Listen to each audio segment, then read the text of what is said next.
안녕하세요. 심리치료사의 노트입니다. 돈, 경제적 문제로 힘들어하는 당신에게 전합니다. 돈과 관련된 문제는 우리 삶에서 가장 무겁게 느껴지는 주제 중 하나입니다. 아마도 지금 이 순간 당신은 경제적인 어려움 속에서 많은 고민과 불안을 겪고 있을지도 모릅니다. 제가 상담했던 한 내담자는 이런 이야기를 한 적이 있습니다. 돈이 없으니까 매일매일이 너무 불안해요. 잠도 잘 안 오고 내일을 생각하면 가슴이 답답해지거든요. 다른 사람들은 다 잘 사는 것 같은데 왜 나만 이렇게 힘들죠? 아마도 이 말을 듣고 당신도 비슷한 감정을 느끼고 있을 수 있습니다. 경제적 어려움이 우리를 찾아올 때 우리는 종종 스스로를 탓하거나 세상이 불공평하다고 느끼며 점점 고립되곤 합니다. 그런데 제가 그 내담자와 이야기하면서 깨달은 점은 경제적인 어려움 속에서도 사람들은 어떻게든 희망을 찾으려는 노력을 한다는 겁니다. 당신이 지금 이 글을 읽고 있는 것 자체도 이미 당신이 스스로를 돌보려는 중요한 첫걸음을 내디뎠다는 증거입니다. 돈 문제의 본질과 그 무게. 돈 문제는 단순히 수입과 지출의 균형을 맞추는 경제적 문제로만 한정되지 않습니다. 그것은 우리의 삶 깊숙이 자리 잡고 있으며 개인적인 정체성, 자존감, 인간관계, 그리고 미래에 대한 희망과도 밀접하게 연결되어 있습니다. 경제적인 어려움은 단순히 돈이 부족하다라는 사실에서 끝나지 않습니다. 그것은 우리가 가장 기본적인 삶의 안정감을 느끼는 토대를 흔들어 놓으며 때로는 우리의 가치를 의심하게 만듭니다. 돈 문제가 심각해질 때 사람들은 자신의 상황을 책임지려는 압박감 속에서 종종 스스로를 탓하게 됩니다. 내가 더 열심히 일했어야 했는데, 내가 돈 관리를 잘못했기 때문이야. 내가 부족한 사람이라 이런 상황에 처했어라는 생각들은 우리의 마음을 짓누르며 점점 더 무력감을 느끼게 만듭니다. 하지만 돈 문제의 본질은 단순히 개인의 잘못이 아닌 경우가 많습니다. 현대 사회에서는 경제적 불평등, 예상치 못한 재정적 위기, 그리고 갑작스러운 사건들, 실직, 질병, 가족 문제 등로 인해 많은 사람들이 금전적 어려움을 겪게 됩니다. 이런 문제는 우리의 통제 밖에서 발생하기도 하지만 개인적으로는 그것을 책임져야 한다는 압박을 느끼게 하죠. 이처럼 돈 문제는 단순히 계산서와 숫자로 끝나지 않습니다. 그것은 우리 삶의 모든 영역에 영향을 미칩니다. 가족을 부양해야 하는 책임감이 있는 경우 돈 문제는 우리의 가장 소중한 관계마저도 긴장감으로 가득 차게 만듭니다. 연인이나 배우자 간의 다툼, 부모와 자녀 간의 거리감, 친구들과의 관계에서 느껴지는 자격지심 등 돈 문제는 인간관계에까지 깊은 영향을 미칩니다. 또한 돈 문제는 우리의 미래를 바라보는 시각에도 큰 그림자를 들이웁니다. 돈이 부족한 상황에서는 내일에 대한 희망이 점차 사라지며 불안감과 두려움이 우리의 사고를 장악합니다. 내가 이 문제를 해결할 수 있을까? 이 어려움이 언제쯤 끝날까? 같은 질문은 끊임없이 머릿속을 맴돌며 심리적으로도 소진 상태에 빠지게 만듭니다. 돈 문제의 무게는 물리적, 정신적, 감정적 영역에 걸쳐 광범위하게 영향을 미칩니다. 우리를 끊임없이 비교하게 만들고 자신을 평가절하하게 하며 심지어는 가장 사랑하는 사람들에게조차 고통을 전가하게 만드는 원인이 되기도 합니다. 하지만 중요한 것은 이 무게가 영원히 지속되는 것이 아니라는 사실입니다. 돈 문제는 분명 우리의 삶에 큰 도전을 가져다 주지만 그것이 우리 존재의 전부를 정의할 수는 없습니다. 이 무게를 가볍게 느끼기 위해 필요한 것은 문제를 정면으로 바라보는 용기와 스스로를 비난하지 않으려는 연습, 그리고 주변의 도움을 받아들이려는 열린 태도입니다.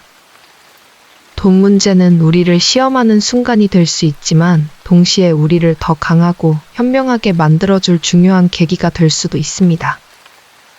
돈 문제가 나의 가치를 결정하지는 않는다. 돈 문제는 종종 우리 자신을 평가하는 기준으로 느껴지기도 합니다. 내가 충분히 돈을 벌지 못해서 이런 상황에 처한 건가? 다른 사람들은 나를 부족한 사람으로 볼 거야.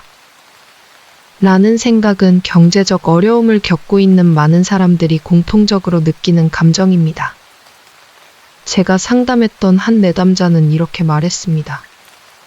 돈이 부족하니까 제가 아무것도 아닌 사람이 된 것 같아요. 주변 사람들 앞에서 고개도 못 들겠어요. 이 이야기를 들으며 저는 이렇게 물어봤습니다. 돈이 당신의 전부인가요? 그분은 잠시 생각하더니 조용히 이렇게 대답했습니다. 아니요, 돈은 제 전부가 아니에요. 하지만 돈이 없으면 제 가치를 아무도 인정하지 않을 것 같아요.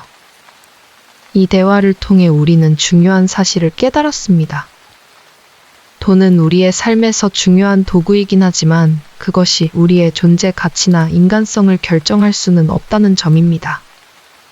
돈이 부족한 상황은 단지 현재의 현실일 뿐 그것이 당신의 모든 것을 대변하지 않습니다. 당신이 가진 재능, 성격, 인간관계, 그리고 당신이 세상에 기여할 수 있는 수많은 가능성은 돈과 무관하게 존재합니다. 스스로에게 이렇게 말해보세요. 나는 돈에 많고 적음과 상관없이 소중한 사람이다. 내 가치는 내가 가진 돈이 아니라 내가 누구인지로 결정된다.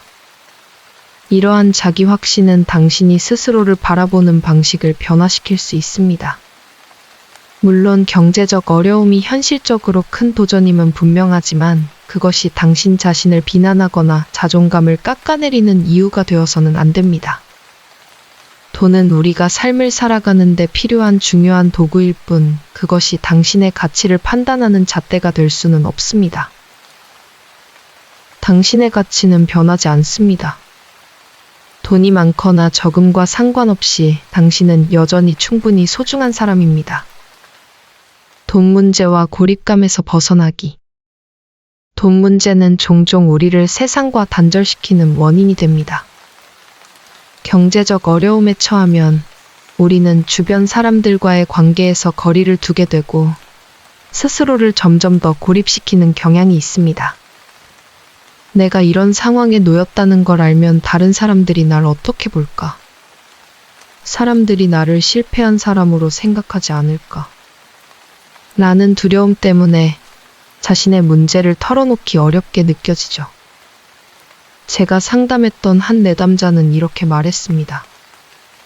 주변 사람들에게 이 상황을 털어놓을 수가 없어요. 제가 실패한 사람처럼 보일까봐 너무 두렵거든요. 이 말을 들으며 저는 그 내담자에게 이렇게 질문했습니다. 당신의 이야기를 정말로 들어줄 수 있는 사람, 당신을 진심으로 사랑하고 지지해줄 사람이 없을까요?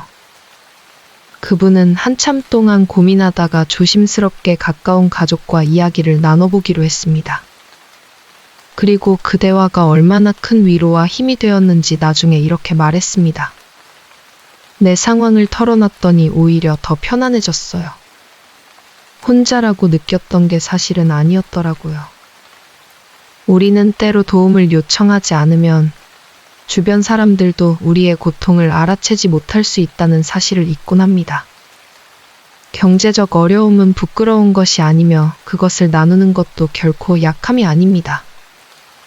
오히려 진정으로 당신을 이해하고 지지해줄 사람들과 이야기를 나누는 것은 고립감에서 벗어나기 위한 중요한 첫걸음입니다.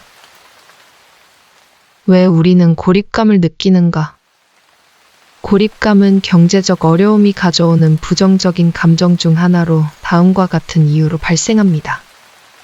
1. 수치심. 내가 이런 상황에 처했다는 게 부끄럽다. 라고 느끼며 다른 사람과의 소통을 회피하게 됩니다. 2. 두려움. 내 이야기를 하면 오히려 상처받을까 봐라는 두려움이 고립감을 심화시킵니다. 3. 자기 비난, 자신을 탓하면서 점점 더 문제를 혼자 해결하려고 하게 됩니다. 하지만 중요한 것은 경제적 어려움은 개인적인 잘못이 아닐 수 있으며 주변의 도움을 받는 것이 문제 해결의 첫걸음이라는 점입니다. 스스로에게 이렇게 말해주세요. 나는 혼자가 아니다. 내 고통을 이해하고 들어줄 사람들이 분명히 있다. 이러한 인식은 고립감을 해소하고 당신이 느끼는 심리적 무게를 덜어낼 수 있게 해줍니다. 터널 끝에는 반드시 빛이 있다. 제가 만난 또 다른 내담자는 이렇게 말했습니다. 지금이 제 인생에서 가장 힘든 시기 같아요. 터널 속에 갇힌 것처럼 끝이 안 보이고 그냥 여기서 멈춰버리고 싶어요. 저는 그분에게 이렇게 이야기했습니다. 터널 속에 있을 때는 빛이 보이지 않지만 그 터널은 분명히 끝이 있습니다. 지금 당신이 걸어가는 길이 힘들고 어둡더라도 멈추지 않는다면 결국 빛을 만나게 될 거예요. 이 말을 들은 그분은 조금씩 자신의 일상을 정리하고 하루하루를 버텨나가기 시작했습니다. 그리고 몇 달 후 그는 이렇게 말했습니다. 그때는 정말 끝인 줄 알았는데 지나고 보니 제가 잘 버텼더라고요. 지금은 조금씩 나아지고 있어요. 이처럼 지금 당신이 느끼는 어려움은 분명히 고통스럽지만 그것이 영원히 지속되지는 않습니다. 터널 끝에는 반드시 빛이 있습니다. 그 빛을 향해 한 걸음씩 걸어가 보세요. 지금 당신은 충분히 잘하고 있습니다. 지금 이 순간 당신은 혼자가 아닙니다. 경제적 문제는 누구에게나 힘든 시기지만 그 속에서도 당신은 살아가고 있습니다. 제가 만난 수많은 내담자들이 지금의 어려움을 극복하며 더 단단하고 자신감 있는 모습으로 변화해가는 것을 보았습니다. 그리고 그 변화는 당신에게도 충분히 가능합니다. 돈 문제는 당신의 전부가 될 수 없습니다. 지금 느끼는 이 어려움 속에서도 당신은 하루하루 애쓰고 있습니다. 그 사실만으로도 당신은 정말 대단한 사람입니다. 스스로에게 이렇게 말해주세요. 나는 이 어려움을 잘 이겨낼 수 있다. 지금 힘들지만 나는 충분히 잘하고 있다. 지금의 이 순간을 지나고 있는 당신을 진심으로 응원합니다. 그리고 당신의 앞날에 더 많은 빛과 희망이 함께하기를 바랍니다. 당신은 그럴 자격이 있습니다. 어둠 속에서도 걸어가는 사람에게만 새벽이 찾아온다. 헨리 데이비드 소로